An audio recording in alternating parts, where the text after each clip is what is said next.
morning, welcome to CATEX. Good morning, welcome to CATEX-TV. My name is Frank Fortunato. This is a live broadcast from snowy Princeton, New Jersey. It's Tuesday, October 28th, 2008.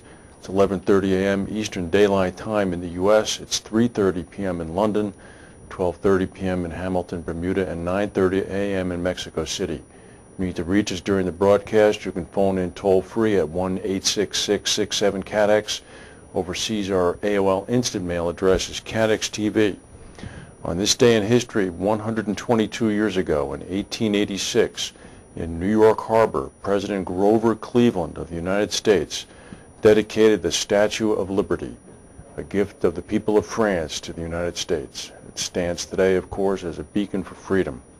Today's birthday, that poor, struggling businessman in Redmond, Washington, Bill Gates, is 53 years old today. We have one breaking story and then a lot of other news. Boeing and its machinists union have apparently reached a tentative 4-year settlement which would end the strike that has effectively shut down Boeing's commercial airplane operations since the 6th of September. The deal was announced last night.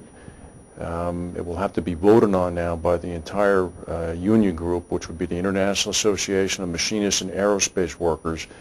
The 52-day strike has cost Boeing about $100 million a day in deferred revenue and has jeopardized the release date of the highly anticipated Boeing 787 Dreamliner.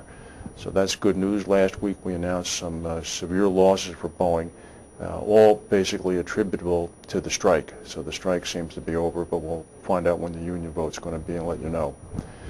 And now to our main news, a little bit of an economic update, a little bit of a hodgepodge of information. The Dow Jones Industrial Average is actually up about 104 points.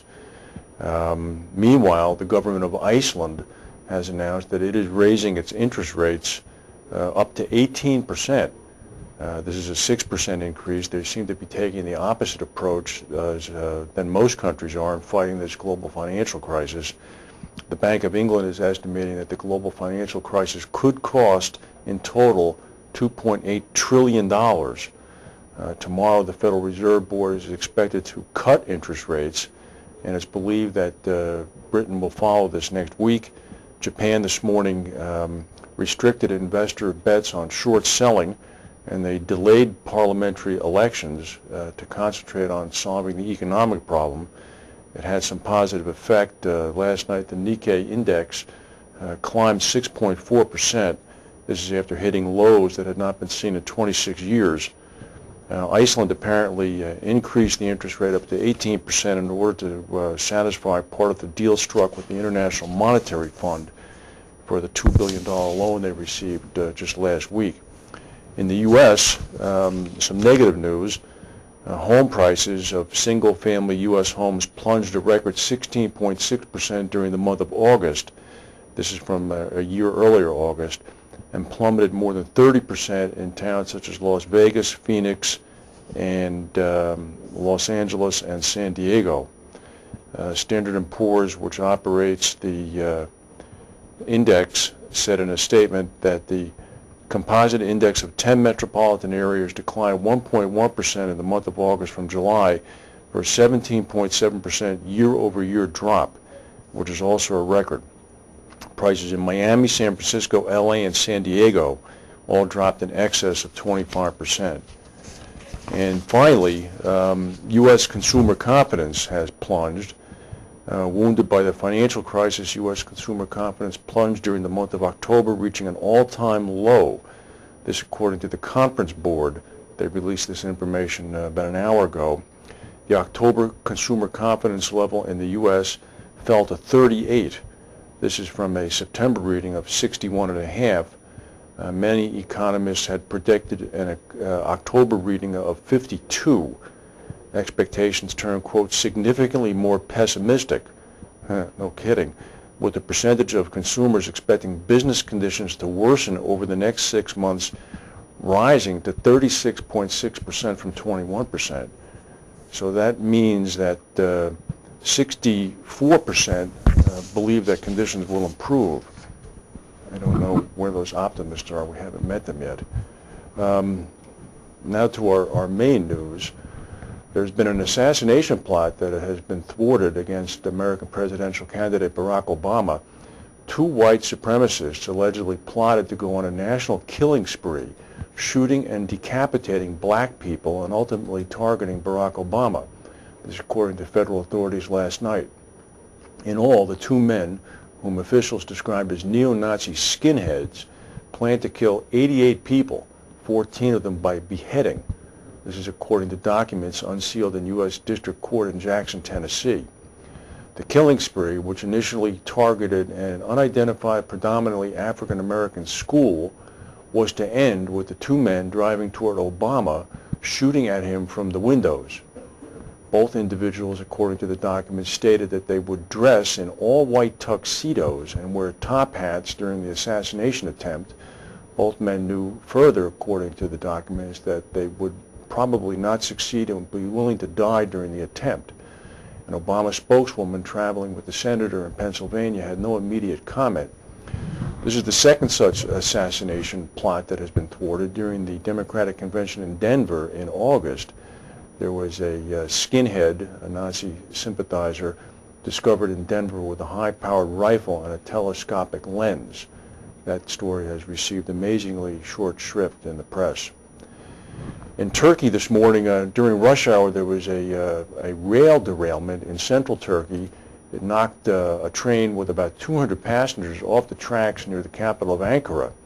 The passengers were taken from the scene into Ankara to hospitals while workers cleared the railway and reopened it to traffic. Railway accidents in Turkey apparently are not unusual, and the authorities are trying to improve the quality of aging tracks and fix signaling errors. The insurer Aegon said this morning it has taken a €3 billion investment from the Dutch government, that would be about 3.7 billion American, acting to shore up its cash position in the face of the continuing global financial crisis. Aegon also said that it expected to lose around 350 million euros, 436 million US, in the third quarter, and cancel dividends for the rest of the year. According to the CEO, we welcome this additional capital buffer that the Dutch state has provided in this time of uncertainty and unprecedented economic turmoil. The government aid is the latest of many such interventions throughout the U.S. and Europe. Aegon had stated as recently as October 9th that it could maintain its credit ratings without raising fresh capital.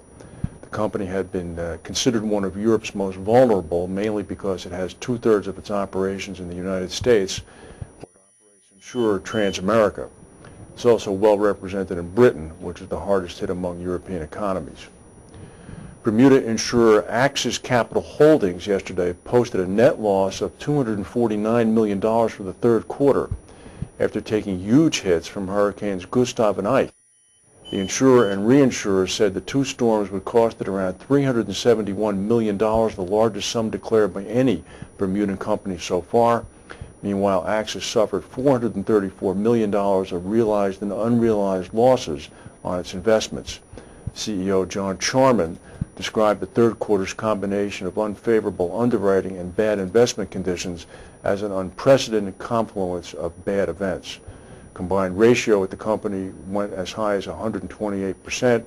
Charman did say that their capital resources and liquidity position remain very strong, and they are prepared to maximize shareholder value throughout this important next cycle when their global platforms in both insurance and reinsurance markets turn to positive, which they believe is a time very nearly upon them. The government of China has told Microsoft to reconsider controversial new anti-piracy tools that the company has placed on its software that cause computer screens to turn black if a pirated computer program is identified. According to Jin Zhaoyang, who is the vice director of the National Copyright Administration, whether the blackout method should be adopted is open to question. Measures for safeguarding intellectual property rights also need to be appropriate, but we paid great attention to the blackout issue. Yan was speaking after Microsoft rolled out its Windows Genuine Advantage program, which turns computer